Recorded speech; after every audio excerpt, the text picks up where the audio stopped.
Ano gagawin? Sige. Explain mo lang. Jay, akat ka sa ano? Puno ng nyog. Kunin mo yung bunga. Ilagay mo sa sahig. Tapakan mo. Forward, backward. Jay, tapakan mo. Tapakan mo yung bunga. Yan. Oh.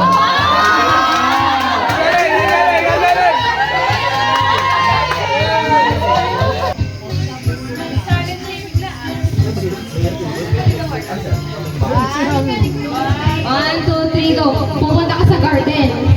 Ibababa mo yung ulo mo. Tapos, sige, ano gagawin mo?